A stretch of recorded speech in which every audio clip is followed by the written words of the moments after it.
years ago, in the city of Enugu lived Amobi and his family. Amobi was a hardworking man. He worked as a clerk at the Enugu coal mining company. His wife Ijeoma taught at a community primary school. After school hours, she sold petty wares at the local market to support the family's income.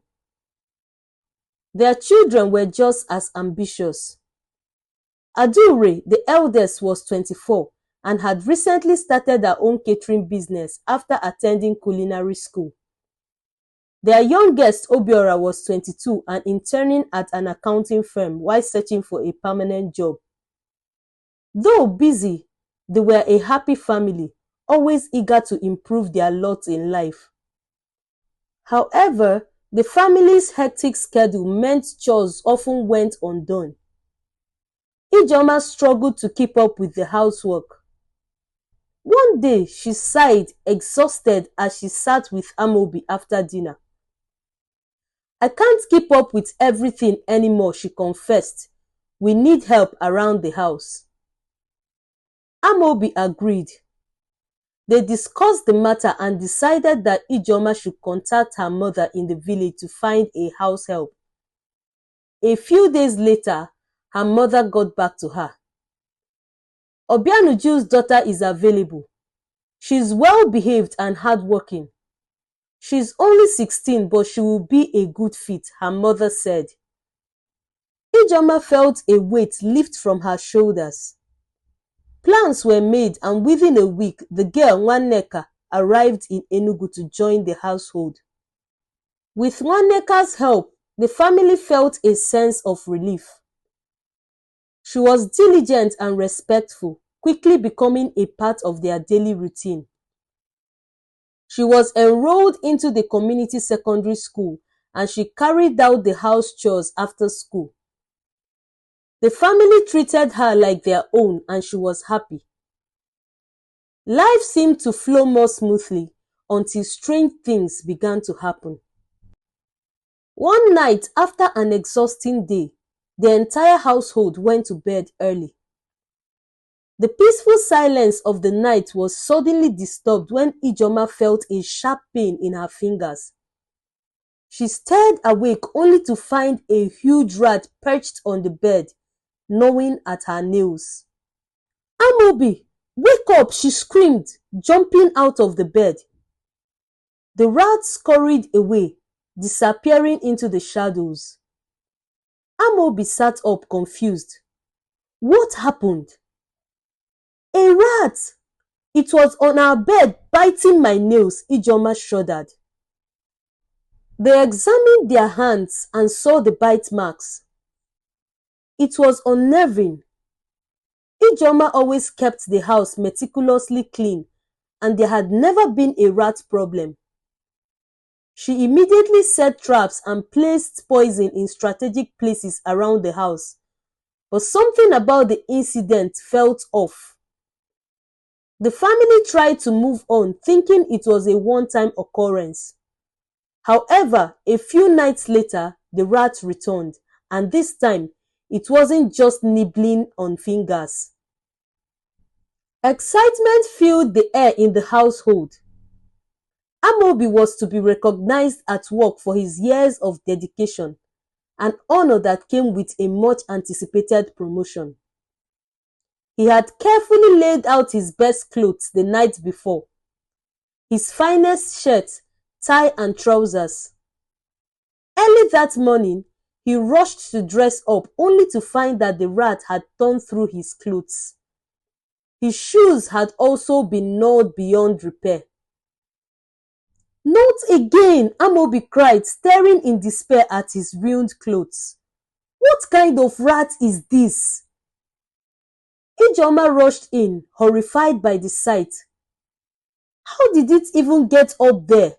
I hung these clothes high on the wall."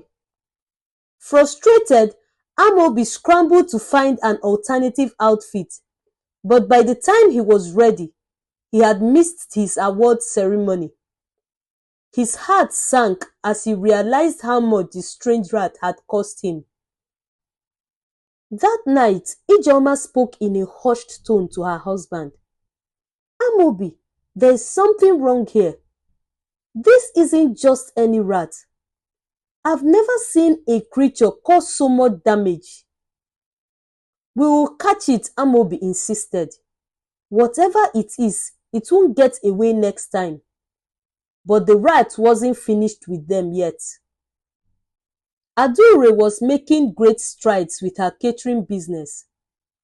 She had a major order from a wealthy client for an important meeting. She prepared all the food the night before, meticulously cooking jollof rice, meat and pastries. Everything was stored in secure containers, ready for delivery in the morning. As she entered the kitchen the next day, a horrifying sight greeted her. Pieces of meat had been shredded and scattered everywhere. The jollof rice was also scattered all over the kitchen floor. Pastries that had been safely stored in containers were partially eaten. God, no! She shouted, staring at the devastation. Hearing her scream, her mother rushed into the kitchen. Adure burst into tears. The rat, it ruined everything. Ijeoma embraced her daughter. How did it get into the containers? This isn't normal. Adure was forced to cancel the order, refund the client, and lose a valuable business connection. The family's unease grew. The constant sabotage was weighing heavily on them. The following week, it was Obiora's turn to face the rat's wrath. After months of job hunting, he had secured an interview for his dream position. Everything was in place and he had all his credentials ready in a folder and hidden inside a metal cabinet in his room. But when he woke up in the morning of the interview, he found his documents shredded into pieces. The rat had somehow gotten into the folder and destroyed the certificates he needed to present at the interview. Why is this happening to us? Obiora cried in frustration. I have been preparing for this for months. Amobi and Ijeoma exchanged worried glances. The sense of helplessness was overwhelming. Obiora missed the interview and with it the opportunity to land the job he had worked so hard for. That evening, Amobi sat in silence, staring at the traps they had set. This isn't just a rat, he said quietly. It is something else. Ijeoma nodded. We need help. We need to find a viable solution to this mishap.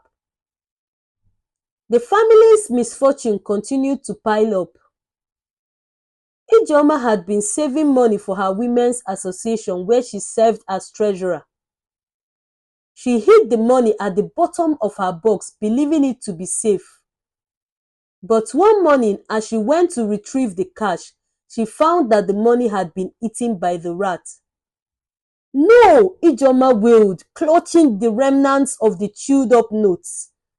This money isn't mine. How am I supposed to repay it? Her role in the association was taken from her and she was plunged into debt. The once happy family was now trapped in a cycle of despair. It seemed as though every step forward was met with an inexplicable setback. One afternoon, Ijeoma's elder sister Ego paid her a visit. As they sat together, Ijeoma shared the strange occurrences that had been tormenting her family. This rat, it's not normal, Ego said, frowning. You need to stay up one night and catch it. Whatever it is, it needs to be stopped. That night, Amobi and Ijeoma decided to follow Ego's advice. They armed themselves with sticks and stayed awake, listening for any signs of movement.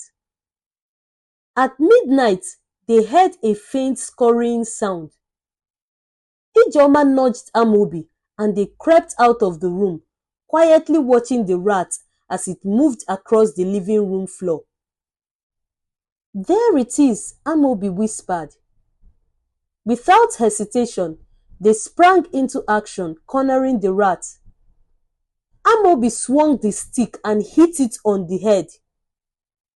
But instead of dying, the rat stopped, turned, and stared at them with an eerie intensity. Ijeoma panted.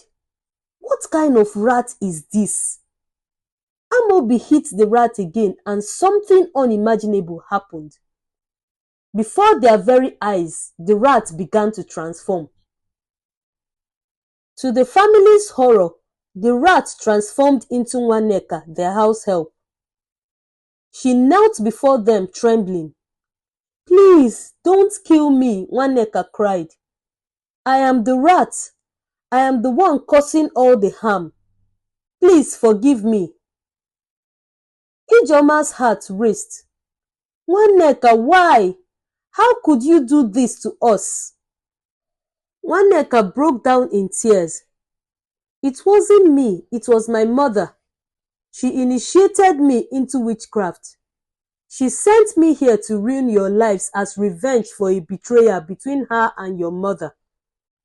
Amobi stood frozen, unable to comprehend what he was hearing. Revenge? For what? My mother loved a man, Nwaneka said, turning to Ijeoma. But your mother stole him from her. She pretended that everything was good between them, but she never forgave her and wanted to destroy your household as punishment. Adure and Obiora had woken up and joined their parents, stunned by what they were witnessing. The next morning, Amobi took Nwaneka back to the village, where she and her mother faced the wrath of the villagers for their dark deeds. Nwaneka's confession sent shockwaves through the community, and her mother's reputation was shattered. With Nwaneka gone, the household slowly returned to normal.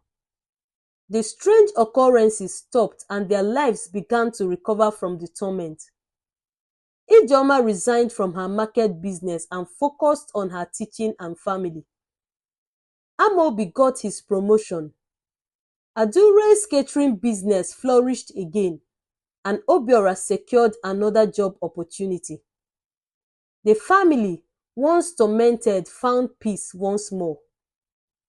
Though the experience had left scars, they were grateful for their return to normalcy. They vowed never to forget the lesson they had learned, that evil could sometimes lurk in the most unexpected places, and that holding on to resentment can harm innocent people, but with unity and faith, they can overcome anything. This is the end of this intriguing story. Please and please, guys, support me by subscribing to my channel if you haven't already done so. It's free of charge. I promise you, I'm bringing more thrilling and captivating stories on here. Also, do well to like, comment, and share this video to your family, friends, and loved ones. Until I come your way next time, remain blessed.